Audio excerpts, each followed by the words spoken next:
Hello friends, कैसे हैं आप सब। आई होप आप सब अच्छे होंगे और अपने एग्जाम की प्रिपरेशन बहुत अच्छे तरीके से कर रहे होंगे। मैं प्रियंका आर्या आप सबका आपके अपने YouTube channel let's start study में बहुत बहुत स्वागत करती हूँ। जैसे कि आप सबको पता है कि आपका एग्जाम आने वाला है। सीटेट का एग्जाम आपको हर हाल में क्वालिफाई करना है। इसके लिए आपकी प्रिपरेशन को बूस्ट करने के लिए सीटेट की ईवीएस की मास्टर सीरीज लेके आई हूँ। ये मास्टर सीरीज आपके प्रिपरेशन को बहुत बूस्ट कर देगी। अगर आपने अभी तक ईवीएस में कुछ भी नहीं पढ़ा है, फिर भी इस वीडियो को देख के आप 15 में 13 से 14 नंबर आसानी से स्कोर कर पाएंगे। इसमें हमने प्रीवियस ईयर के उन टॉपिक को जहाँ पे बार बार क्वेश्चन पूछे जाते हैं और एनसीईआरटी के इम्पोर्टेंट इमेज को दोनों को समावेश किया है, जो आपके लिए बहुत ही इम्पोर्टेंट है। इसलिए कॉपी पेन लेके बैठिएगा, इस पूरी सीरीज को देख लीजिएगा, ठीक है। और ये जो टाइम है, इस टाइम का बहुत अच्छे से यूटिलाइज करिए। खुद ही को कर बुलंद इतना, खुदा भी पूछे बंदे तेरी हस्ती का राज क्या है। आपको ये टाइम है, इस टाइम में अपनी कलम से अपनी किस्मत को लिख सकती, इतनी मेहनत करनी है। हर हाल में सीटेट का एग्जाम क्वालिफाई ही करना है आपको। तो चलिए स्टार्ट करते हैं। अगर आपको स्पीड थोड़ी सी भी ज़्यादा लगे तो तुरंत कमेंट बॉक्स में कमेंट कीजिएगा और अपने सारे दोस्तों को जोड़ लीजिए, सबसे वीडियो शेयर कर दीजिएगा ताकि बीच में आपको डिस्टर्बेंस ना हो। ओके फ्रेंड, तो चलिए स्टार्ट करते हैं।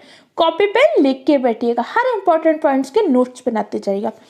पर्यावरण में कितनी थीम होती है, पर्यावरण की कितनी उप थीम है, इस टॉपिक से हर बार क्वेश्चन पूछा ही जाता है। तो पर्यावरण की आपकी 6 थीम है तथा 4 उप थीम है। तो पर्यावरण की कितनी थीम है? 6, और इसकी 4 उप थीम है। तो पहले देख लेते हैं पर्यावरण के 6 मुख्य थीम कौन कौन सी हैं। परिवार व मित्र, भोजन, आवास, जल, यात्रा, चीजें जो हम करते हैं बनाते हैं, ये पर्यावरण के 6 मुख्य थीम है। इसके बाद आपके क्या, परिवार व मित्र, इस टॉपिक के 4 उप थीम है। कौन कौन सी? संबंध, जंतु जगत, पादप जगत, कार व खेल, ये 4 उप थीम है। तो पर्यावरण की कितनी थीम है? पर्यावरण के 6 मुख्य थीम है और 4 कितनी है? उप थीम। क्लियर? अब ये क्वेश्चन कितने भी बार है, आपको गलत नहीं करना है। अब चलिए एक एक उप थीम के बारे में पढ़ते हैं। सबसे पहले हम पढ़ते हैं परिवार। परिवार अंग्रेजी भाषा के फैमिली का हिंदी रूपांतरण है। परिवार, परिवार शब्द की उत्पत्ति किससे हुई थी? परिवार किसे कहते हैं? परिवार का अर्थ क्या होता है? तो परिवार शब्द की उत्पत्ति हुई थी लैटिन भाषा के फैमिलस से। किससे हुई थी? लैटिन भाषा के फैमिलस से परिवार शब्द की उत्पत्ति हुई थी। सबसे पहले देखते हैं मैकाइवर व पेज के अनुसार परिभाषा। मैकाइवर व पेज ने परिवार की परिभाषा दी। परिवार निश्चित यौन संबंधों द्वारा परिभाषित एक समूह है जो बच्चों के पालन पोषण की भूमिका का निर्वाह करता है। मैकाइवर और पेज ने कहा कि परिवार एक समूह है। बिल्कुल सही बात है, लेकिन कैसा समूह? निश्चित यौन संबंधों के द्वारा। परिवार में क्या होता है, कुछ व्यक्तियों के बीच निश्चित यौन संबंध होता है, वही परिवार होता है। जैसे आप फ्रेंड सर्कल हो जाए, अगर आपका फ्रेंड सर्कल है तो क्या आप उससे परिवार कह सकते? नहीं कर सकते। मैकाइवर व पेज के अनुसार परिवार में निश्चित व्यक्तियों के बीच यौन संबंध के द्वारा परिभाषित एक समूह होता है। जैसे आप ये फैमिली ट्री देख सकते हैं, आपके ग्रैंड मदर और ग्रैंडफादर के बीच क्या एक निश्चित यौन संबंध था, जिसके आधार पर जैसे आपके फादर और मदर, इनके बीच एक निश्चित यौन संबंध होता है। अंकल और आंटी, इनके बीच क्या होता है? एक निश्चित यौन संबंध होता है। तो परिवार एक ऐसा समूह जहाँ पे कुछ व्यक्ति रहते हैं जिनके मध्य में एक निश्चित यौन संबंध होता है और जो बच्चों के पालन पोषण की भूमिका का निर्वाह करते हैं, वो कैसे क्या कहते हैं? परिवार। अब परिवार आपके कितने प्रकार के होते हैं? तो जैसे मुख्य रूप से परिवार आपके 2 प्रकार के होते हैं। कौन कौन सा? एकल परिवार और संयुक्त परिवार। एकल परिवार किस परिवार को कहते हैं? एकल परिवार से उस परिवार से तात्पर्य होता है जिसमें माता पिता व उनकी अविवाहित संतान रहती हैं, उस परिवार को क्या परिवार बोलते हैं? एकल परिवार। एकल परिवार में संतान कैसी होनी चाहिए? अविवाहित संतान। जबकि संयुक्त परिवार क्या होता है? जिसमें माता पिता, दादा दादी व उनकी विवाहित संतान, उनकी संतानें सब एक साथ सम्मिलित रूप से रहती है, उस परिवार को हम क्या बोलते हैं? संयुक्त परिवार कहते हैं। जैसे ये फैमिली आप देख सकते हैं, तो फैमिली कैसी फैमिली है? संयुक्त परिवार, ज्वाइंट फैमिली। क्लियर हो गया आपको पॉइंट? 1 नंबर का क्वेश्चन इस टॉपिक से पूछा ही जाता है। 1 नंबर आपका पर्यावरण की थीम और उप थीम से क्लियर हो गया, पूछा ही जाता है। और परिवार से 1 नंबर का क्वेश्चन हर बार पूछा ही जाता है, इसलिए क्लियर रखिएगा। अब चलिए आगे। परिवार शब्द की उत्पत्ति किससे हुई थी? लैटिन भाषा के फैमुलस से। किससे हुई थी? लैटिन भाषा के फैमुलस से परिवार शब्द की उत्पत्ति हुई थी। क्लियर? परिवार है क्या? परिवार एक सामाजिक संस्था है। क्या है? एक सामाजिक संस्था है। परिवार उसी तो कहते हैं जिसे समाज में मानता हो। जैसा आप देख रहे हैं इस टाइम पे क्या लिव इन का बहुत ज़्यादा कॉन्सेप्ट चल रहा है। ठीक है, लिव इन का जो कॉन्सेप्ट चल रहा है इसे क्या हमारे समाज से मान्यता प्राप्त है? इसे हमारे समाज से अभी मान्यता नहीं प्राप्त है। इसलिए जो कपल लिव इन में रहते हैं उसे आप फैमिली बोलते नहीं बोलते, क्योंकि फैमिली हम उसी को बोलते हैं जिसे हमें समाज से भी मान्यता प्राप्त होनी चाहिए। तो जैसे अभी लिव इन को समाज से मान्यता नहीं प्राप्त है, इसलिए उससे हम फैमिली नहीं बोलते। क्लियर हो गया आपको? और परिवार से बच्चा क्या सीखता है? तो परिवार से क्या होता है? बच्चा सर्वप्रथम जो चीज़ें सीखता है कहाँ से सीखता है? परिवार से। और बालक परिवार से सर्वप्रथम ईमानदारी का गुण भी सीखता है, क्योंकि हमारे जैसे घर में बच्चा कुछ गलत करता है, कोई चीज़ लेके आ जाता है चोरी से, तो उसके पेरेंट्स बताते हैं ना, नहीं बेटा ये तो गलत चीज़ है, आपने क्यों लिया? तो बालक सर्वप्रथम कौन सा गुण सीखता है? ईमानदारी का गुण सीखता है। और परिवार के माध्यम से बालक का क्या होता है? सामाजिकरण। क्या होता है? सामाजिकरण। सामाजिकरण क्या होता है? समाज के नियमों, समाज के तथ्यों, समाज के मान्यताओं को ग्रहण करने की जो प्रक्रिया होती, वही प्रक्रिया आपकी क्या होती है? सामाजिकरण। जैसे आपके यहाँ जिस तरीके से पूजा होता है बच्चा देख देख के उसी तरीके से करने लगता है। आपके यहाँ जो फेस्टिवल मनाए जाते हैं बच्चा वही सीखता है ना, क्योंकि बच्चे का क्या हो रहा है? सामाजिकरण। और बच्चा इस परिवार में क्या सीखता है? शिक्षा लेता है। लेकिन कैसी शिक्षा लेता है? अनौपचारिक शिक्षा लेता है। कैसी शिक्षा लेता है? अनौपचारिक शिक्षा। तो फिर औपचारिक शिक्षा कहाँ पे लेता है? औपचारिक शिक्षा लेता है बच्चा विद्यालय में, स्कूल में। औपचारिक शिक्षा क्या होती है और अनौपचारिक शिक्षा क्या होती है? औपचारिक शिक्षा वह शिक्षा होती है जिसमें कोई एक व्यक्ति निश्चित समय, निश्चित स्थान और निश्चित व्यक्ति के द्वारा जो शिक्षा प्रदान की जाती है उसे आप क्या बोलते हो? औपचारिक शिक्षा। जैसे स्कूल में क्या होते हैं? व्यक्ति निश्चित समय पे जाते हो, निश्चित स्थान होता है कि वहीं पे आपका स्कूल है, और निश्चित व्यक्ति के द्वारा दी जाती है ना शिक्षा, कि आपको मैथ टीचर आपको मैथ पढ़ाएगा, साइंस के टीचर साइंस पढ़ाएंगे आके, तो निश्चित होता है ना। तो वहाँ पे जो शिक्षा होती है कैसी होती है? औपचारिक शिक्षा। अनौपचारिक शिक्षा क्या होती है? अनिश्चित समय, अनिश्चित स्थान, अनिश्चित व्यक्ति के द्वारा प्रदान की गई शिक्षा अनौपचारिक शिक्षा होती है। क्लियर हो क्या? अब आपको इतना अच्छे समझ में आया परिवार क्या होता है? परिवार एक सामाजिक संस्था है। परिवार में क्या होता है? बालक का सामाजिकरण होता है। परिवार में बालक कौन सी शिक्षा प्राप्त करता है? तो परिवार में बालक कौन सी शिक्षा प्राप्त करता है? जल्दी से कमेंट कीजिए। अनौपचारिक शिक्षा।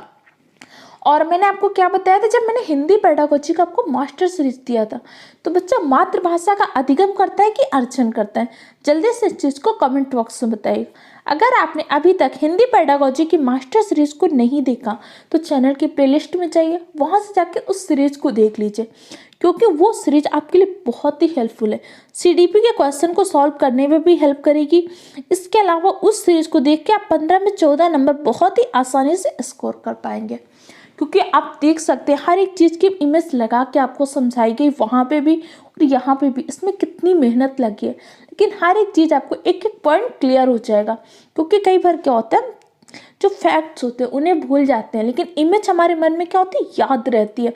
इसीलिए हर एक पॉइंट की आपको इमेज लगा के समझाया गया है, इसलिए उसको भी देख लीजिएगा। और इसको जल्दी से वीडियो को लाइक करिए, चैनल को सब्सक्राइब करिए।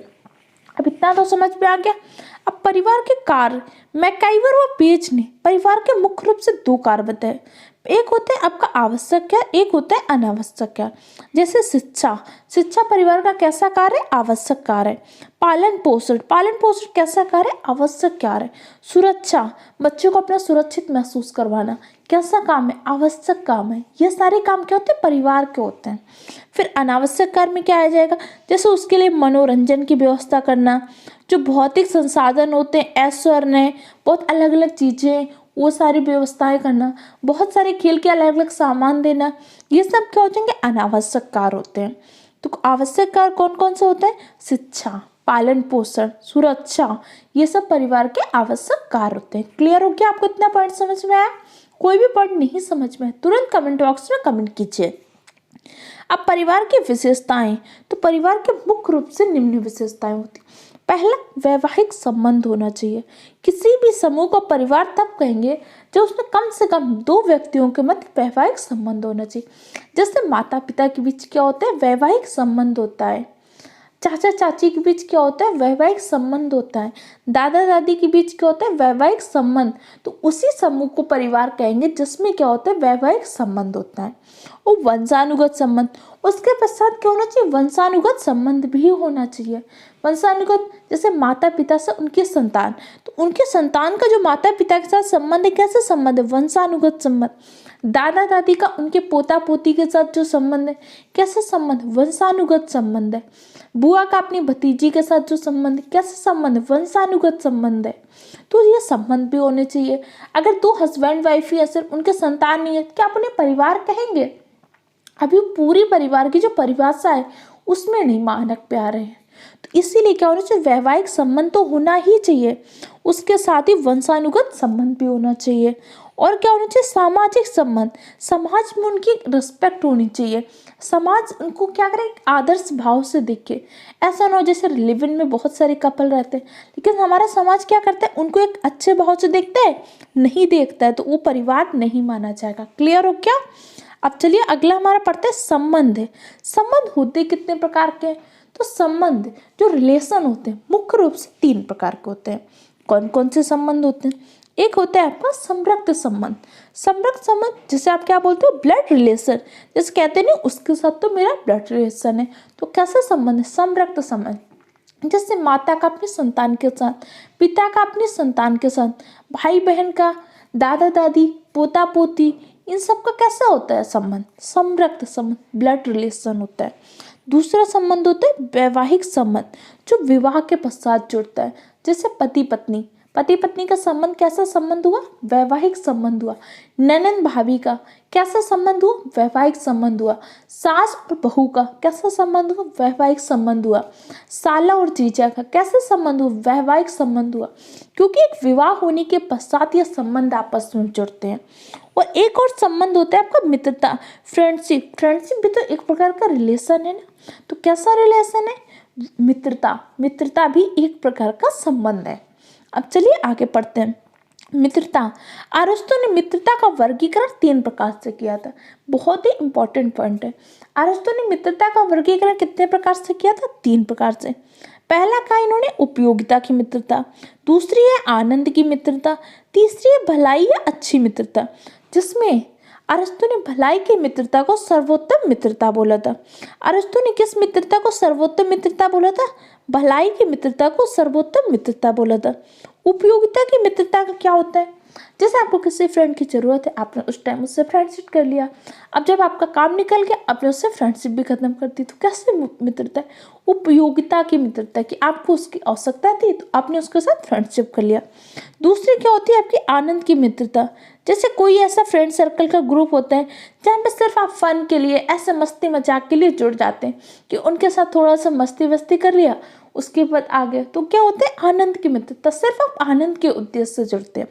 एक होती है भलाई मित्रता, अच्छी मित्रता, मतलब जो बेस्ट फ्रेंड होते हैं, कि आप हर हाल में अपने फ्रेंड्स का भला चाहेंगे। आपका फ्रेंड, आपका मित्र गलत रास्ते पे जाएगा तो आप उसे सही रास्ते पे लाने का प्रयास करेंगे, क्योंकि आप क्या चाहते हैं, आपके फ्रेंड का हमेशा भला हो। इसे क्या बोलते हैं, भलाई की मित्रता या अच्छी मित्रता। और उसने भलाई की मित्रता को ही सर्वोत्तम मित्रता का है। क्लियर? जितने पॉइंट पढ़ा रही हूँ सिर्फ यही पॉइंट तैयार कर लीजिए, सारा पेपर आप बहुत अच्छे तरीके से और बहुत अच्छे नंबर से स्कोर करेंगे। क्योंकि मैंने प्रीवियस ईयर के पेपर का पूरा एनालिसिस करके किन टॉपिक से किस तरीके से क्वेश्चन है, तो सबका एनालिसिस किया है। बस आपको इतने टॉपिक को हर हाल में तैयार कर लेना है। और अगर आपको इसकी पीडीएफ चाहिए, पीडीएफ के लिए हमारे टेलीग्राम चैनल को ज्वाइन कर लीजिएगा, जिसके लिंक मैंने आपको डिस्क्रिप्शन बॉक्स में दी है। इस टाइम का यूटिलाइज करिए, बहुत अच्छे तरीके से मेहनत करिए। इतनी मेहनत करिए कि आपके माँ बाप को लगे कि उन्होंने अपने संतान को इतनी अच्छे गुण, इतने संस्कार दिए, इतना हार्ड वर्क करने की हिम्मत रखिए कि अपने माँ बाप का सपना पूरा कर सके। माँ बाप को लगे कि उन्होंने महाराणा प्रताप, रानी लक्ष्मीबाई जैसे बच्चों को पाला, जो हर हाल में संघर्ष करना जानते हैं, और सिर्फ संघर्ष करना नहीं, विजय प्राप्त भी करना है। आपको सीटेट के लिए सिर्फ मेहनत नहीं करनी है, हर हाल में सीटेट के एग्जाम को क्वालिफाई भी करना है, इसलिए मेहनत करते रहिए दोस्तों। अब चलिए हमारा अगला टॉपिक है खेल। खेल के माध्यम से होता क्या है? खेल के माध्यम से शारीरिक, मानसिक व सामाजिक विकास होता है। शारीरिक विकास क्या होता है? जैसे आप खेल खेलते हो तो आपके शरीर की मांसपेशियां सक्रिय होती है, तो कैसा विकास हो रहा है? शारीरिक विकास। दूसरा, मानसिक विकास कैसे होता है? पहली बात, बहुत सारी चीज़ों में जैसे आप मेंटल एबिलिटी लगाते हो कि जैसे कबड्डी के टाइम पे किस टाइम पे आपको कैसे खेलना है, क्रिकेट खेल रहे हो तो कैसे खेलना है, क्या नियम होते हैं, कहीं ना कहीं आपने संज्ञान का प्रयोग कर रहे हैं ना। और संज्ञान से संबंधित किससे होता है? आपके मानसिक विकास से।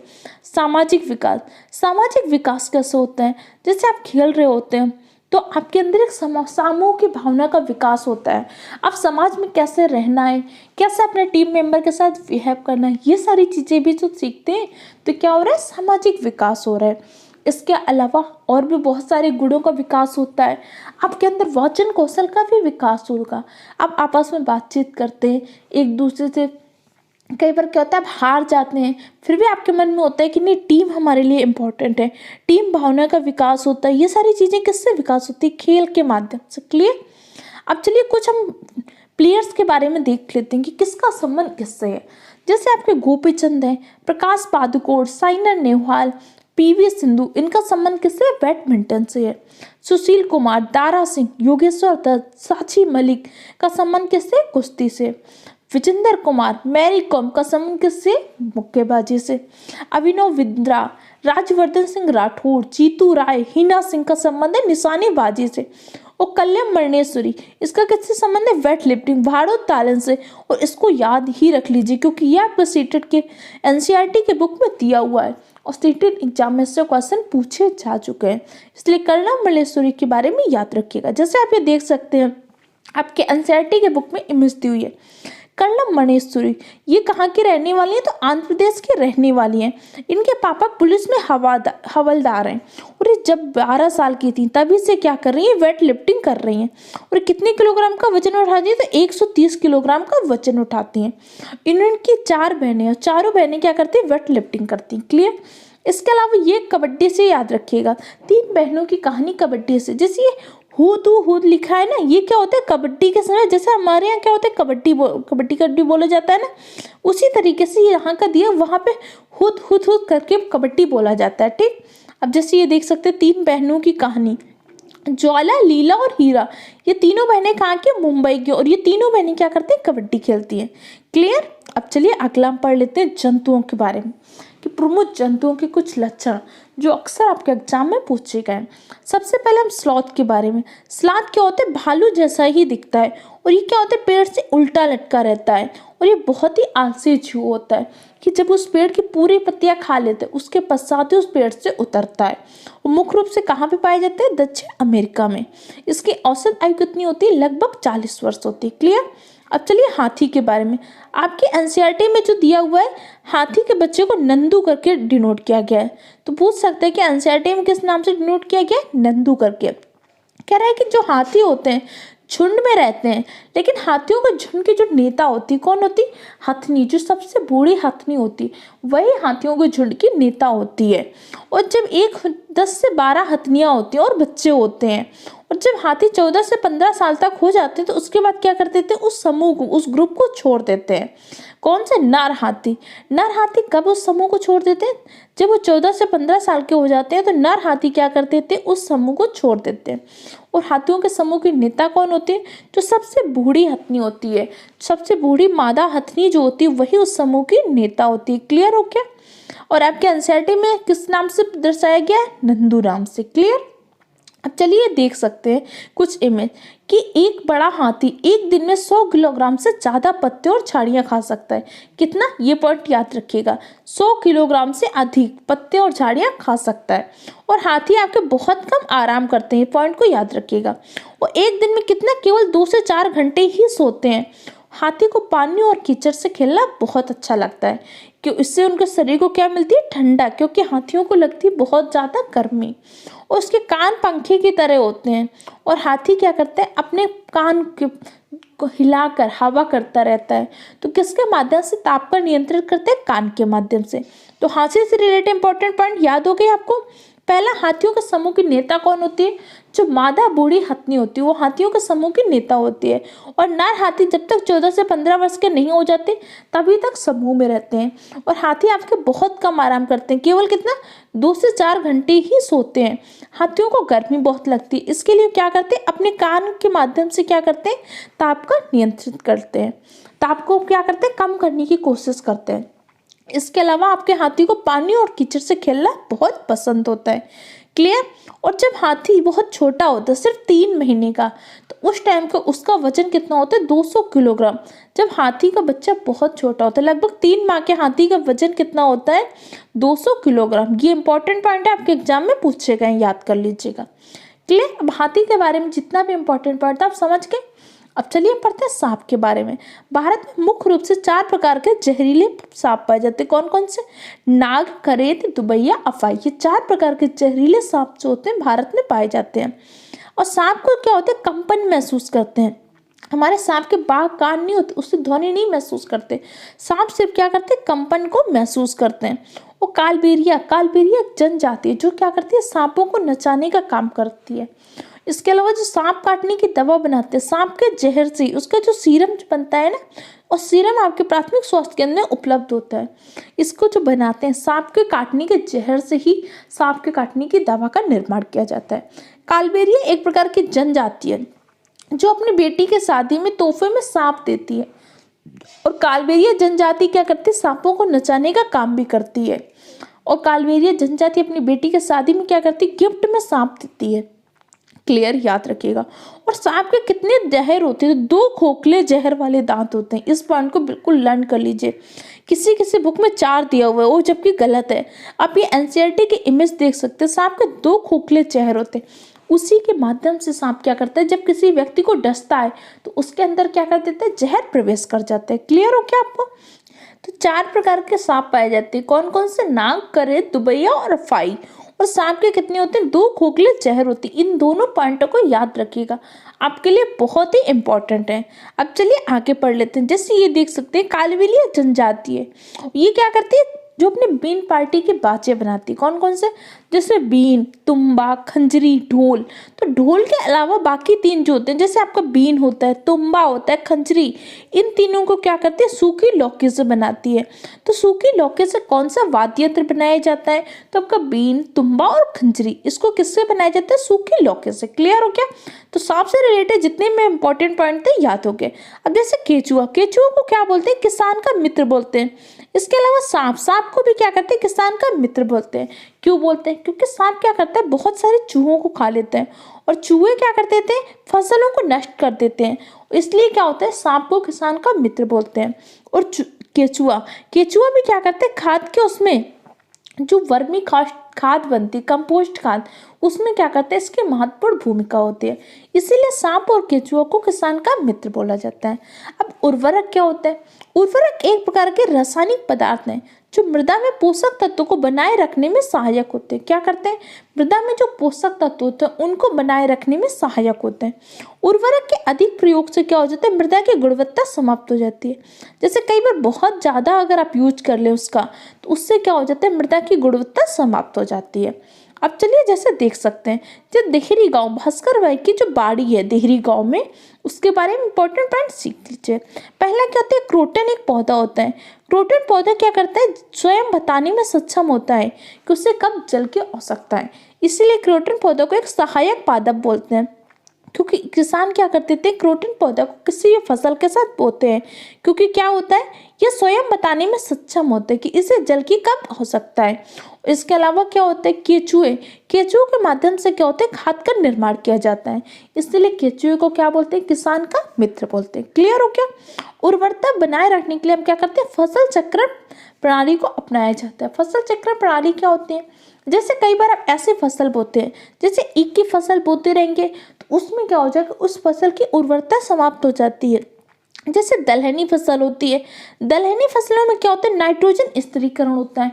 तो दलहनी फसलों के बाद एक ऐसी फसल बोइए जिसको क्या नाइट्रोजन की आवश्यकता हो, तो उसकी आवश्यकता को पूर्ण कर देंगे। इसी को क्या बोलते हैं? फसल चक्रण प्रणाली। अब जैसे दलहनी फसलों में एक बैक्टीरिया पाया जाता है। कौन सा बैक्टीरिया? राइजोबियम। राइजोबियम नामक बैक्टीरिया क्या करता है, नाइट्रोजन स्थिरीकरण में सहायक होता है। इंपॉर्टेंट पॉइंट है, याद रखिएगा। अब चलिए आगे देख लेते हैं। जो पशुओं की त्वचा पर पैटर्न बने होते हैं, जैसे ये आप देख सकते हैं अलग अलग पैटर्न बने हैं ना पशुओं की त्वचा पे। तो क्यों बने होते हैं, उनके बाल के कारण। बहुत ही इंपॉर्टेंट है और पिछली बार के सेटेट एग्जाम में इसमें बहुत बार बच्चों को कन्फ्यूजन हुआ था। तो आप ये देख सकते हैं एनसीईआरटी की इमेज है, पशुओं की त्वचा पर जो पैटर्न होते हैं उनकी बाल के कारण होते हैं। ये लाइन आप पढ़ सकते हैं। जैसे आपने देखा होगा जानवरों की खाल पर डिजाइन उसके शरीर पर बाल होने के कारण होती है। जैसे आपने भैंस देखी होगी, भैंस के क्या होते हैं, बहुत कम बाल होते हैं, बहुत छोटे। इसीलिए भैंस के कभी आपने पैटर्न देखा है, नहीं होता। क्यों होता है पैटर्न, उनके शरीर के बाल के कारण। क्लियर हो क्या। भारत की राष्ट्रीय जलीय जीव कौन है, डाल्फिन। डाल्फिन भारत की राष्ट्रीय जलीय जीव है। और डाल्फिन क्या करती है, कहाँ पे पाई जाती है, तो गंगा नदी में पाई जाती है। जो इलाहाबाद से हल्दिया का क्षेत्र है ना, वहां पे मुख्य रूप से डाल्फिन पाई जाती है। और किस नदी में पाई जाती है, तो गंगा नदी पे। ब्लू व्हेल जो है पृथ्वी का सबसे बड़ा जीव है। कौन सा, ब्लू व्हेल। इंपॉर्टेंट पॉइंट है, याद रखिएगा। अब जैसे कुछ तरह के अलग अलग जानवर क्या होते हैं, अलग अलग आवाजें निकालते हैं। जैसे अगर एक खास आवाज लगा के अपने साथियों को संदेश देता है। जैसे शेर होता है, चीता। शेर क्या करते हैं, जैसे शिकार के लिए करते हैं तो दूसरी आवाज निकालता है। और जैसे बाघ होता है तो बाघ को जो अपने बाघिन को बुलाना होता है उसके लिए दूसरी आवाज निकालता है। तो क्या होता है, अलग अलग समय पर अलग अलग प्रकार की आवाजें निकालते हैं। इसी प्रकार कुछ पक्षी भी होते हैं, खतरों के लिए अलग अलग आवाज निकालते हैं। जैसे उड़कर आने वाले दुश्मनों के लिए अलग आवाज, जमीन पर आने वाले दुश्मनों के लिए अलग आवाज।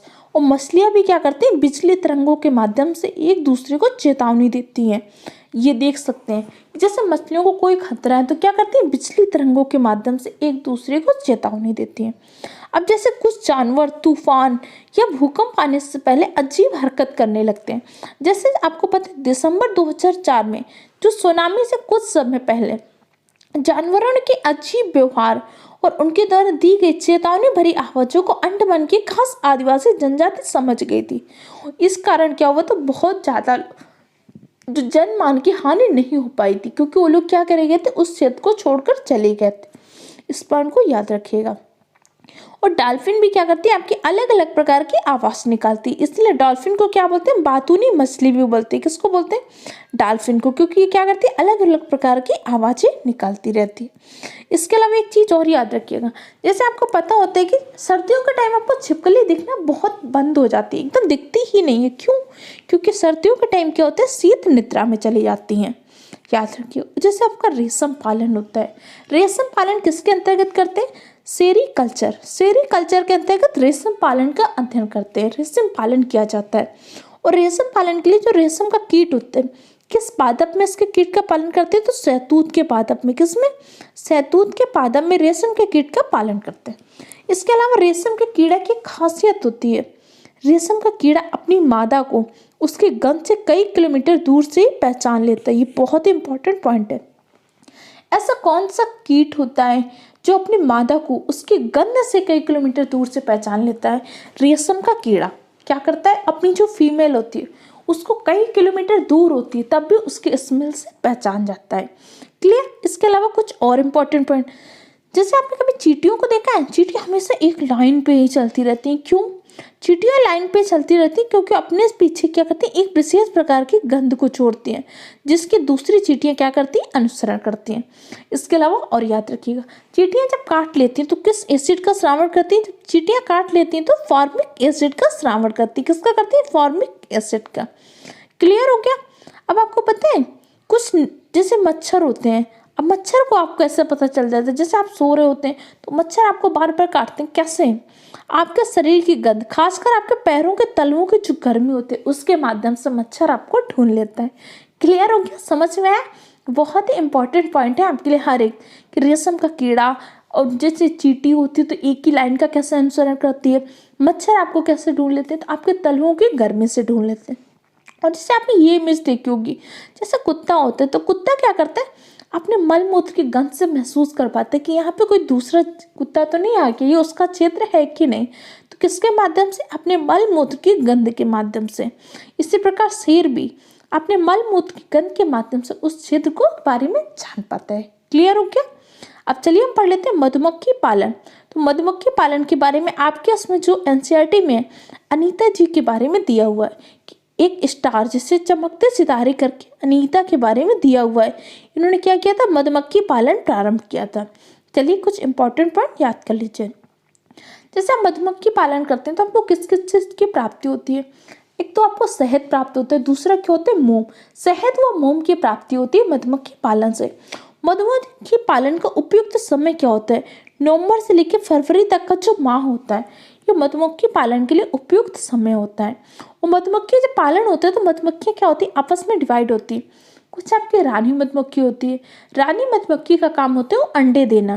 वो जो आपके श्रमिक मधुमक्खी होती है वो भोजन की व्यवस्था करती है। जबकि सिपाही मधुमक्खी क्या करती है, अंडों की रक्षा करती है। इसी प्रकार चींटियां भी समूह में डिवाइड होती हैं। रानी चींटी अंडा देती है, श्रमिक चींटी भोजन की व्यवस्था करती है, और जो सिपाही चींटी होती है वो क्या करती है, अंडों की रक्षा करती है।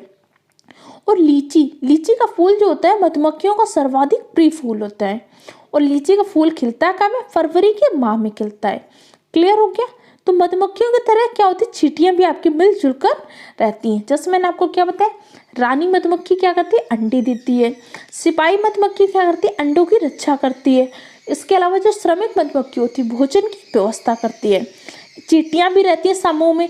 इसके अलावा आपके मधुमक्खी समूह में रहती है। इसके अलावा और कौन से जीव हैं जो समूह में रहते हैं, तो आपका दीमक और ततैया ये दोनों भी क्या करते हैं, समूह में रहते हैं। एक बार ये पॉइंट एग्जाम में आपके आ चुका है, इसलिए इसको याद रखिएगा। क्लियर। और साथ साथ आप लोग नोट्स बनाते जा रहे, इंपॉर्टेंट पॉइंट लिखते चाहिए। अगर आपको वीडियो की स्पीड ज़्यादा लग रही हो तो कमेंट करके बताइएगा, क्योंकि यहाँ पे आपको क्या हुआ, रैपिड रूप से रिवीजन कराया जा रहा है। हर चीज़ आपने पहले एक एक थ्योरी क्लास में मैंने आपको हर एक पॉइंट को बहुत अच्छे तरीके से समझाया है। अब आपको सिर्फ रिवीजन कराया जा रहा है कैसे आप कम टाइम में बहुत अच्छे नंबर को स्कोर कर पाए। इसके बाद इस पीडीएफ को जरूर पढ़ लीजिएगा, क्योंकि बहुत सारे इंपॉर्टेंट पॉइंट है इसमें जो आपके लिए बहुत ही इंपॉर्टेंट है। और आपको मैंने कल बहुत सारे इंपॉर्टेंट पॉइंट की फोटो मैंने टेलीग्राम चैनल पर डाली थी, उन सबको जरूर लर्न कर लीजिएगा। इसके लिए टेलीग्राम चैनल को ज्वाइन कर लीजिए, जिसकी लिंक मैंने डिस्क्रिप्शन बॉक्स में दी है। अब चलिए आपको पता है कुछ रात्रिचर जीव होते हैं, जैसे हर चीज़ को हम कलर फॉर्म में देख पा रहे हैं ना। जैसे इसको आप अलग कलर फॉर्म में, ये आप ब्लैक में देख पा रहे हैं कि ब्लैक कलर है। अभी हमने येलो कलर का यूज किया तो आप सब देख पा रहे हैं ना। लेकिन जो रात्रिचर जीव होते हैं जिन्हें रात में दिखते हैं वो क्या करते हैं, सिर्फ काले और सफ़ेद रंग को ही देख पाते हैं। जैसे आप ये देख सकते हैं कि ये जो होता है, हम इतने सारे रंग देख पा रहे हैं लेकिन ये रात्रिचर जीव सिर्फ काले और सफ़ेद रंग को ही देख पाते हैं। दिन में जागने वाले जानवर कुछ रंग देख पाते हैं और रात में जागने वाले जानवर हर चीज़ को सफ़ेद और काली ही देखते हैं। इंपॉर्टेंट पॉइंट याद रखिएगा। इसके अलावा ये इंपॉर्टेंट पॉइंट और याद रखिएगा, जैसे चील, बाज और गिद्ध जैसे पक्षी के होते हैं हमसे 4 गुना दूर से देख पाते हैं। मनुष्य की अपेक्षा चील, बाज और गिद्ध कितनी दूर देख सकते हैं, 4 गुना दूर से देख पाते हैं। क्लियर, समझ में आ गया आपको। चलिए आगे डिस्कस करते हैं कि जंतुओं के बारे में पढ़ रहे हैं तो जंतुओं से हमें कुछ लाभ तो होता होगा। क्या लाभ होता है, जैसे मधुमक्खी से हमें क्या मिलता है, शहद और मोम प्राप्त होती है। रेशम के कीट से क्या होता है, रेशम प्राप्त होता है। लाख के कीट से लाख प्राप्त होता है। गाय, भैंस, बकरी, मुर्गी इनसे क्या होता है, दूध, किसी से मांस, किसी से अंडा प्राप्त होता है। और जैसे होते हैं कुछ आपको यातायात भार ढोने के लिए प्रयोग करते हैं, जैसे चील, कौवा, गिद्ध होता है, लोमड़ी, भेड़िया, ये क्या करते हैं, सफाई करते हैं। बहुत सारे जैसे जीव मर जाते हैं तो उनको खा लेते हैं ना, तो क्या सफाई करते हैं। जैसे गाय, भैंस, घोड़ा ये सब क्या होते हैं, पालतू होते हैं। जैसे केंचुआ होता है, सांप होते हैं, ये हमारे किसान के क्या होते हैं, मित्र होते हैं। इंपॉर्टेंट पॉइंट है, याद रखिएगा। चलिए हम पढ़ते हैं पादप के बारे में।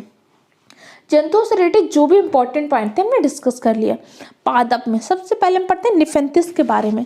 निफेंथिस या जिसे हम घटपर्णी पादप भी कहते हैं, इसे क्या बोलते हैं, कीटाहारी पादप या एक प्रकार का शिकारी पौधा भी कहते हैं। अब इसे शिकारी पौधा क्यों कहते हैं, क्योंकि चूहा, मेंढक, कीड़े मकोड़े और छोटे छोटे जीवों को शिकार कर लेता है। किस लिए करता है, किसका किसका, चूहे का, मेंढक का, कीड़े मकोड़े और छोटे जीवों को शिकार कर लेता है। इसीलिए इसको क्या बोलते हैं, शिकारी पौधा। कहाँ पे पाए जाते हैं, तो इंडोनेशिया में पाया जाता है। और ऑस्ट्रेलिया में पाए जाते हैं। अगर भारत की बात करेंगे तो भारत में कहाँ पे पाए जाते हैं? मेघालय में। मेघालय की कैपिटल क्या है? जल्दी से कमेंट बॉक्स में कमेंट कीजिए। और मेघालय से कौन कौन से राज्य अपनी सीमा बनाते हैं, इसको भी जल्दी से कमेंट कीजिएगा। अभी इसको हम आगे डिस्कस करेंगे, हर एक पॉइंट को डिस्कस करनी है, इसलिए वीडियो को देखते रहिए। हाउस बोट क्या होती है, डोंगी क्या होते हैं, जैसे विभिन्न स्थानों में बच्चे स्कूल कैसे जाते हैं, राजस्थान में कैसे घर बनाते हैं, असम में कैसे घर बनाते हैं, प्रमुख त्योहार में क्या करते हैं, वर्ली चित्रकारी कहाँ पे फेमस है, चिकन कढ़ाई कहाँ पे फेमस है, पोचमपल्ली कहाँ की है, सारे इंपॉर्टेंट पॉइंट को डिस्कस करेंगे। आप बस वीडियो को देखते रहिए, लाइक करिए और नोट्स बनाते रहिए।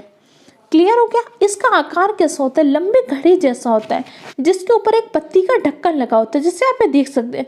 जैसे इसमें कोई आता है जीव, तो ये क्या होता है, घड़ी से खास खुशबू निकलती है। आपने पिछली बार का सीटेट में पूछा गया तो एक विशेष प्रकार की ध्वनि निकलती है क्या?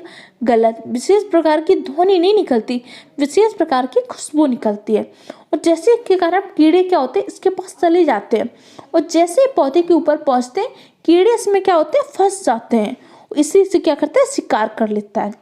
ये तो समझ में आ गया। अब आप सोच रहे हो मैम आपने तो पहले पढ़ाया है कि पादप स्वपोषी होते हैं, तो क्या ये स्वपोषी नहीं होता? ये अपने भोजन का निर्माण नहीं कर पाता है। ये पादप भी स्वपोषी होता है, अपने भोजन का निर्माण कर लेता है। फिर ये शिकार क्यों कर रहा है? ये शिकार करता है अपनी नाइट्रोजन की कमी को दूर करने के लिए। किसकी? नाइट्रोजन की कमी को दूर करने के लिए क्या करता है, शिकार करता है। कौन सा पौधा? निफेंथिस। निफेंथिस को क्या बोलते हैं? कीटाहारी पादप भी बोलते हैं। क्लियर हो गया? सॉरी। अब चलिए आगे पढ़ते हैं रेगिस्तानी ओक के बारे में। रेगिस्तानी ओक कहाँ पे पाया जाता है? ये आपके ऑस्ट्रेलिया में पाया जाता है। ऑस्ट्रेलिया में पाया जाता है। कौन सा बात है? रेगिस्तानी ओक। रेगिस्तानी ओक के बारे में कुछ इंपॉर्टेंट पॉइंट याद रखिएगा। इसकी जड़ें बहुत गहरी होती हैं। कितनी? बहुत ज़्यादा गहरी जड़ें अंदर तक चली जाती हैं, और तब तक चली जाती हैं जब तक क्या होता है, इन्हें जल नहीं प्राप्त हो जाता, और इनके तनों में क्या होता है, जल जमा हो जाता है, जिसके कारण लोग पतला पाइप डाल के यहाँ के लोग क्या करते हैं, पानी निकाल लेते हैं। किससे? रेगिस्तानी ओक से। क्लियर हो गया? अब चलिए खेजड़ी वृक्ष। खेजड़ी वृक्ष भारत के रेगिस्तानी क्षेत्रों में पाया जाता है। ये एक प्रकार का क्या, छायादार वृक्ष है। कौन सा? खेजड़ी वृक्ष। इस पेड़ के छाल से क्या होता है, दवा का निर्माण किया जाता है। खेजड़ी वृक्ष के छाल से क्या करते हैं, दवा का निर्माण करते हैं। इसकी लकड़ी को कीड़ा भी नहीं लगता। खेजड़ी वृक्ष की लकड़ी में क्या होता है, कीड़ा नहीं लगता। इसके अलावा जो इसके पेड़ की फलियां होती हैं, उसके माध्यम से हम क्या करते हैं, सब्जी भी बनाते हैं। अब आपने खेजड़ी वृक्ष के बारे में तो पढ़ लिया। एक आपका सिनकोना होता है। सिनकोना पेड़ के छाल से हम क्या करते हैं, मलेरिया की दवा बनाते हैं। किसकी? मलेरिया की। इस पॉइंट को भी याद रखिएगा। सिनकोना वृक्ष की छाल से किसकी दवा बनाते हैं? मलेरिया की दवा बनाते हैं। मलेरिया किससे होता है? तो मादा एनफ्लीज मच्छर के काटने से मलेरिया होता है। सर्वप्रथम किसने बताया था कि मादा एनफ्लीज मच्छर के काटने से मलेरिया होता है? तो आपके रोनाल्ड रास थे। रोनाल्ड रास ने ही बताया था कि मादा एनफ्लीज मच्छर के काटने से मलेरिया नामक रोग होता है। क्लियर हो गया? समझ में आ गया इतने पॉइंट? अब चलिए आगे बढ़ते हैं। सहजीवी संबंध। जैसे आप ये देख रहे हो, भैंस के ऊपर क्या बैठा हुआ है, बगुला। तो बगुला बैठ के क्या क्यों बैठा है? ये इनके मध्य का सहजीवी संबंध है। सहजीवी संबंध होता क्या है? जिसमें दोनों जीवों को, एक को थोड़ा थोड़ा लाभ हो जाए और एक दूसरे से हानि ना हो। जैसे भैंस के ऊपर एक बगुला बैठा, तो बगुला को क्या होता है, परजीवी मिल जाते हैं, और भैंस को उन परजीवों से मुक्ति मिल जाती है। इसलिए इन दोनों के मध्य में क्या है, सहजीवी संबंध। इसी प्रकार आपका लाइकेन। लाइकेन के मध्य में भी क्या होता है, सहजीवी संबंध होता है। लाइकेन का सहजीवी संबंध किसके किसके मध्य होता है? तो आपका कवक और शैवाल, इन दोनों के बीच का सहजीवी संबंध होता है कौन? लाइकेन। इंपॉर्टेंट पॉइंट है, याद रखिएगा। कवक और शैवाल का सहजीवी संबंध क्या है? लाइकेन। और लाइकेन आपका क्या, वायु प्रदूषण का सूचक है। मुख्य रूप से आपके किसका, सल्फर डाइऑक्साइड का सूचक है कौन? लाइकेन। क्लियर हो गया? इंपॉर्टेंट पॉइंट है, याद रखें। पीपल एक ऐसा वृक्ष है जो आपको 24 घंटे ऑक्सीजन उपलब्ध कराता है, क्योंकि बाकी सारे पादप क्या होते हैं, दिन में तो ऑक्सीजन उपलब्ध कराते हैं, लेकिन रात में क्या होते हैं, कार्बन डाइऑक्साइड उपलब्ध कराते हैं। बस पीपल एक ऐसा वृक्ष है आपका जो दिन में भी और रात में भी 24 घंटे ऑक्सीजन को उपलब्ध कराता है। और जी किस प्रक्रिया के द्वारा ऑक्सीजन का निर्माण करते हैं? तो प्रकाश संश्लेषण की प्रक्रिया के द्वारा पादप ऑक्सीजन का निर्माण करते हैं, और ऑक्सीजन का निर्माण करते हैं, और कार्बन डाइऑक्साइड का क्या करते हैं, अवशोषण करते हैं। क्लियर हो गया? बरगद, बरगद पेड़ की जड़ें क्या करती हैं, इसको सहारा प्रदान करती हैं। इसकी जड़ें ऐसे अलग अलग निकल आती है जो क्या करती है, इसको सहारा प्रदान करती है। एक बार आपके एग्जाम में पूछा गया था, बरगद पेड़ की जड़ें क्या करती है, भोजन का भंडारण। नहीं, ये भोजन का भंडारण नहीं करती, ये सिर्फ क्या करती है, पेड़ को सहारा प्रदान करती है। जो आपका बायोडीजल होता है, बायोडीजल में किससे प्राप्त होता है, जेट्रोफा पेड़ के पादप से बायोडीजल प्राप्त होता है। यूकेलिप्टस, यूकेलिप्टस को क्या बोलते हैं, पृथ्वी का आतंक। क्यों बोलते हैं, क्योंकि बहुत ज़्यादा जल का क्या करता है, अवशोषण करता है। अपने आसपास की जितनी भी फील्ड होती है, जितनी भी जमीन होती है, उससे क्या कर लेता है, जल का अवशोषण कर लेता है। उसी के इसीलिए क्या बोलते हैं, यूकेलिप्टस को पृथ्वी का आतंक। जल्दी से आप वीडियो को शेयर कर दीजिए सबके साथ, ठीक है, जल्दी से शेयर करते जाइए। इंपॉर्टेंट पॉइंट के आप चाहें तो स्क्रीनशॉट ले सकते हैं। बाकी आपको इसकी पूरी पीडीएफ टेलीग्राम चैनल में उपलब्ध करा दी जाएगी। क्रोटन पौधा, अभी मैंने आपको बताया था, क्रोटन पौधा स्वयं बताने में सक्षम होते हैं कब उसे जल की आवश्यकता है। इसीलिए किसान क्या करते थे, इसको फसल के साथ बोते हैं, जिससे उन्हें पता चल जाता है कि कब फसल को जल की आवश्यकता है। अब चलिए हमारा अगला टॉपिक जो हम पढ़ते हैं, भोजन। भोजन होता क्या है, भोजन में खाद्य पदार्थ जो हमारे शरीर की समस्त उपापचय क्रिया ऊर्जा उपलब्ध करा रहा है। हमारे शरीर में जो भी उपापचय क्रिया होती है उसके लिए क्या होता है, ऊर्जा की आवश्यकता होती है। यह ऊर्जा किसके माध्यम से मिलती है, भोजन के माध्यम से।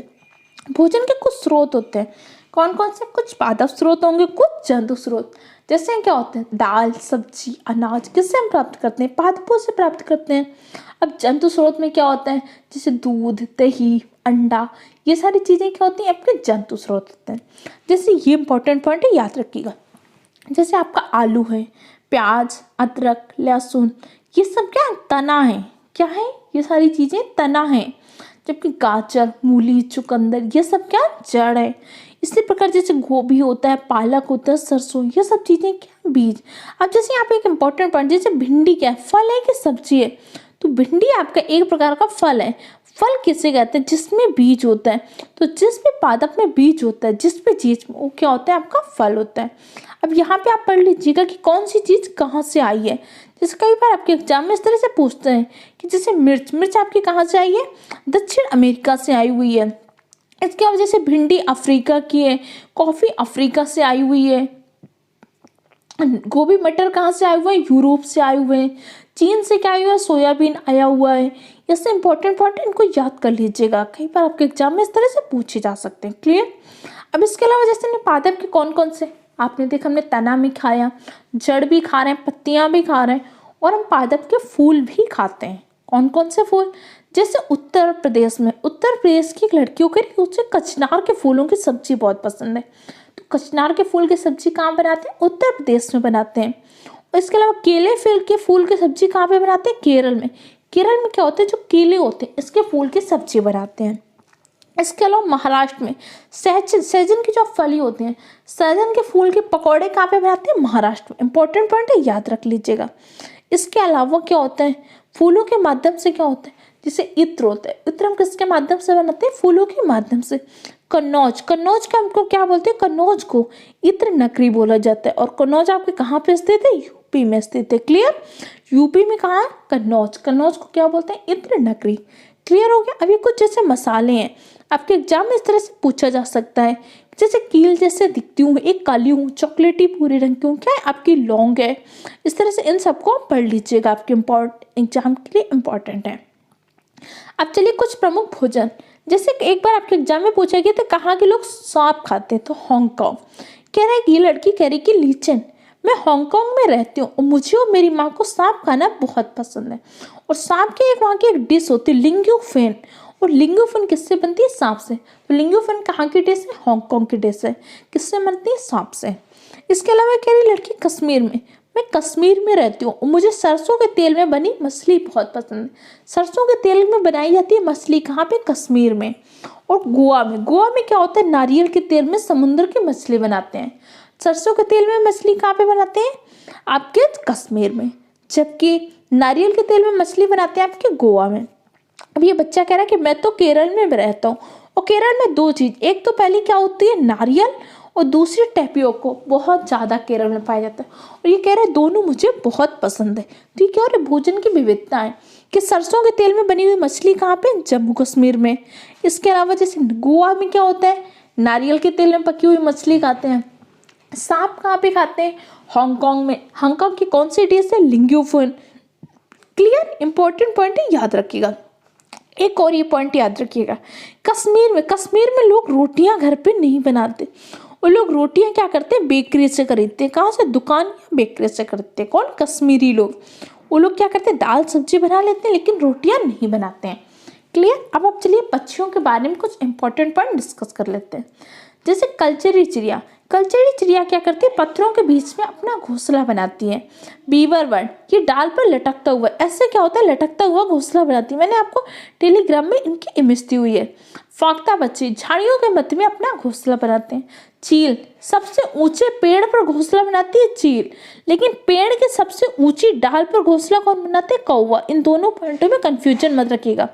अगर कहेगा सबसे ऊंचे पेड़ पर, उस स्थान के सबसे ऊंचे पेड़ को ढूंढ के घोंसला बनाएगी आपकी चील, लेकिन कोई भी पेड़ की सबसे ऊंची डाल पे घोंसला बनाता है कौवा। कौवा अपने साथ साथ कोयल के अंडों को भी सेकता है। क्लियर? मोरनी अपना घोंसला झाड़ियों में या फिर पेड़ की बहुत नीची डाल पर बनाती है। क्लियर? यहाँ पे ये इंपॉर्टेंट पॉइंट याद रख लीजिए। कुछ पक्षी क्या होते हैं? उड़ने, चरने और गर्दन के घुमाने के तरीके अलग हैं।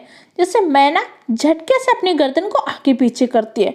उल्लू अपनी गर्दन को पूरा घुमा सकता है पीछे तक, मतलब 360 डिग्री पे अपनी गर्दन को कौन घुमा सकता है? उल्लू। लेकिन झटके से गर्दन को आगे पीछे करते हैं मैना। पिछली बार के सीटेट के एग्जाम में क्वेश्चन आया था, इस क्वेश्चन पे बहुत ज़्यादा विवाद भी हुआ था।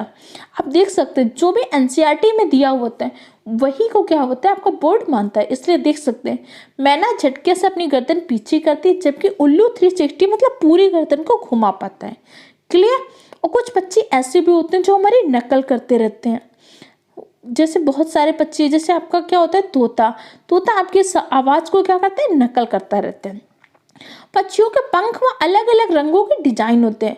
उनके पंख उड़ने में मदद करते हैं, इतना ही नहीं, उसके पंख क्या करते हैं? शरीर को गर्म रखते हैं। पक्षियों के पंख उनके शरीर को क्या करते हैं? गर्म रखें।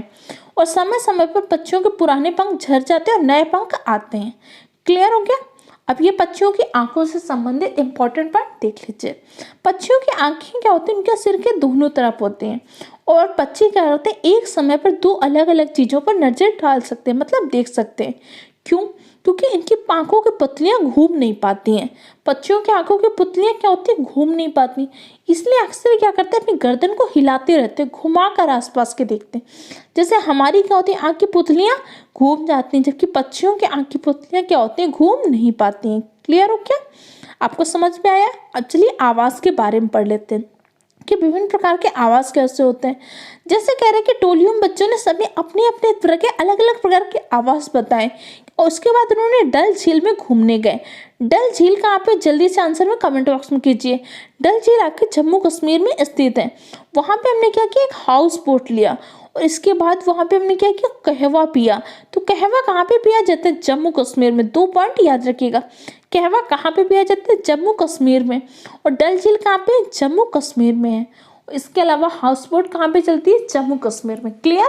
ये इंपॉर्टेंट पॉइंट आपके एग्जाम में से क्वेश्चन पूछे ही जाएंगे, इसलिए अच्छे से इसको एक पॉइंट नोट करते जाइए। अब देखिए घर, ये बच्चा कह रहा है कि मैं असम के मोलन गांव से आई हूँ और हमारे यहाँ क्या होती है? बहुत बारिश होती है। कह रहा है मेरे यहाँ तो बहुत ज़्यादा बारिश होती है, इसीलिए हमारे यहाँ ज़मीन से लगभग 10 से 12 फुट ऊंचाई पर बांस के खंभों पर घर बनाते हैं। और घर किससे बने होते हैं? लकड़ी से। तो बांस के खंभों पर घर कहाँ पे बनाते हैं? आपके असम में, क्योंकि यहाँ पे क्या होते हैं? बहुत ज़्यादा बारिश होती है। क्लियर? तो पूछ सकते हैं कि 10 से 12 फुट की ऊंचाई पर घर कहाँ पे बनाते हैं? बांस के ऊपर। असम में। असम में क्या होते हैं? ये बहुत ज़्यादा बारिश होती है। अब ये बच्ची कह रही मैं मनाली से आई हूँ और ये एक पहाड़ी इलाका है और हमारे यहाँ बारिश भी बहुत होती है और बर्फ भी बहुत ज़्यादा पड़ती है। जब ठंडी ज़्यादा होती है तो धूप में बैठना अच्छा लगता है, और हमारे मकान पत्थर या लकड़ी के बने होते हैं। जैसे ये देख सकते हैं, ये मकान कैसे? पत्थर और लकड़ी के बने होते हैं। और यहाँ की छतें क्या होती हैं? ऐसे ढलवा आकार की, क्योंकि यहाँ पे क्या होता है? बर्फ़ बहुत गिरती है, जिससे क्या होता है? ये छतों से बर्फ़ आसानी से गिर पाती है। तो ये मकान कहाँ पे बनाए जाते हैं? मनाली में। अब इसके बाद आप देख सकते हो कि ये बच्चा कह रहा है मैं राजस्थान के गाँव से आया हूँ, हमारे यहाँ बारिश बहुत कम होती है और गर्मी बहुत पड़ती है। अब जब गर्मी बहुत पड़ती है तो हम लोग मिट्टी के घरों में रहते हैं। किसमें? मिट्टी के घरों में। और इन घरों की दीवारें क्या होती है? बहुत मोटी होती है और इन दीवारों को मिट्टी से लोई पोत कर सुंदर बनाते हैं तथा छतें क्या होती है? कटीली झाड़ियों की बनी होती हैं। अब ये बताइए, जो मिट्टी के दीवारों को लीपते हैं गोबर से, तो क्यों लीपते हैं? सुंदर बनाने के लिए, आकर्षक बनाने के लिए? नहीं, इसके माध्यम से क्या होता है? जो कीड़े मकोड़े होते हैं वो दूर रहते हैं। क्लियर हो गया? ये इंपॉर्टेंट पॉइंट होता है, आपके एग्जाम में पूछा जा सकता है। अब चलिए आगे, यहाँ पे एक याद रखिएगा, हीमोग्लोबिन की कमी से क्या होता है? व्यक्ति को एनीमिया नामक रोग होता है। हीमोग्लोबिन में हिम क्या होता है? एक वर्णक होता है, जबकि ग्लोबिन एक प्रकार की प्रोटीन होती है। हीमोग्लोबिन क्या करती है? ऑक्सीजन के परिवहन में सहायक होती है। व्यक्ति के रक्त ग्रुप में 4 प्रकार के ब्लड ग्रुप होते हैं। कौन कौन सा? ए, बी, ए बी और ओ, ये 4 प्रकार के रक्त समूह पाए जाते हैं। एबी को क्या बोलते हैं? एबी को सर्वाधिक ग्राही बोलते हैं। एबी सबसे ब्लड ग्रुप ले लेता है, यूनिवर्सल एक्सेप्टर। जबकि यूनिवर्सल डोनर मतलब सार्वत्रिक दाता किसको बोलते हैं? ओ ब्लड ग्रुप को। ब्लड ग्रुप का निर्धारण कैसे करते हैं? एंटीजन की उपस्थिति के आधार पर ब्लड ग्रुप का निर्धारण करते हैं। क्लियर? इसके अलावा ब्लड ग्रुप की खोज किसने की थी? कार्ल लैंड स्टीनर ने। कार्ल लैंड स्टीनर ने आपके ब्लड ग्रुप की खोज की थी। क्लियर हो गया? चलिए आगे पढ़ लेते हैं कि श्रीनगर के आप मकानों पे एक नज़र डालिए। कह रहा श्रीनगर में बाहर से आए हुए टूरिस्ट क्या करते हैं? हाउस बोट में रहते हैं। और ये हाउस बोट क्या होते हैं? 80 से 90 फुट तक लंबे होते हैं। इनकी चौड़ाई कितनी होती है? 8 से 9 फुट की होती है। इंपॉर्टेंट पॉइंट है, याद कर लीजिए। श्रीनगर जम्मू कश्मीर में क्या होता है? हाउस बोट पाए जाते हैं। हाउस बोट कितने? 80 फुट तक लंबे होते हैं और बीच में इनकी चौड़ाई 8 से 9 फुट तक इनकी चौड़ाई होती है। इसी प्रकार क्या होता है? हाउस बोट के छत पर और बहुत बड़े घरों की छत पर एक लकड़ी की खास नक्काशी की जाती है, जिससे आप क्या बोलते हो? खत्म बंद बोलते हो। जैसे ये खास प्रकार के डिजाइन है, इससे क्या बोलते हो? खत्म बंद। और जो दिखती कैसे? जिक्सा। जिक्सा क्या होता है? एक प्रकार की पचाल होती है। जैसे आप जब छोटे होंगे तो एक कार्डबोर्ड की तरह होती है, जिसमें आपको जोड़ जोड़ के क्या होता है? पचल बनानी होती है। उससे क्या बोलते हैं? जिक्सा पचल कहते हैं। क्लियर? इसके बाद आप देख सकते हैं कि कह रहे यहाँ पुराने घरों की खासियत होती है जालीदार खिड़कियाँ। यहाँ पे जो होते हैं जम्मू कश्मीर के पुराने घर होते हैं, इनकी खासियत क्या होती है? जालीदार खिड़कियाँ होती हैं जो बाहर की ओर उभरी होती हैं, जिससे क्या बोलते हैं? डब है। तो यहाँ पे डब क्या आता है? जम्मू कश्मीर के घरों की जो बाहर की उभरी हुई जालीदार खिड़कियाँ होती हैं, जिससे आप क्या बोलते हो? डब। इसके अलावा यहाँ के घरों की एक और खासियत होती है पत्थरों को मिलाकर बनाना। यहाँ पे घर में क्या होता है? डिजाइनर जैसे मेहराब बनाए जाते हैं। मेहराब जैसे ये होता है, तो ये क्या होता है? पत्थर के बने होते हैं। क्लियर? इसके अलावा पत्थरों को काटकर एक के ऊपर रखा जाता है। कश्मीर के गांव में जैसे आप देख सकते हैं, पत्थरों के ऊपर पत्थर रख के और लकड़ी का इस्तेमाल करके यहाँ के घरों की छत बनाते हैं। इसी प्रकार डोंगे। डोंगे क्या होते हैं? श्रीनगर के डल झील और झेलम नदी में रहते हैं। ये मकान की तरह ही डोंगे होते हैं, बोट होती है, लेकिन इसमें क्या होता है? किसी प्रकार की नक्काशी नहीं की जाती। तो नक्काशी रहित जो नाव होती है, जो हाउस बोट होते हैं, उन्हें क्या बोलते हैं? डोंगे। जैसे आप ये इमेज देख सकते हैं, इंपॉर्टेंट इमेज है, याद कर लीजिएगा। अब चलिए हम यातायात के बारे में इंपॉर्टेंट पॉइंट कि जैसे बच्चे स्कूल जाते हैं तो कौन से बच्चे कहाँ? जैसे करें लद्दाख में बच्चे क्या होते हैं? ट्रॉली के माध्यम से स्कूल जाते हैं।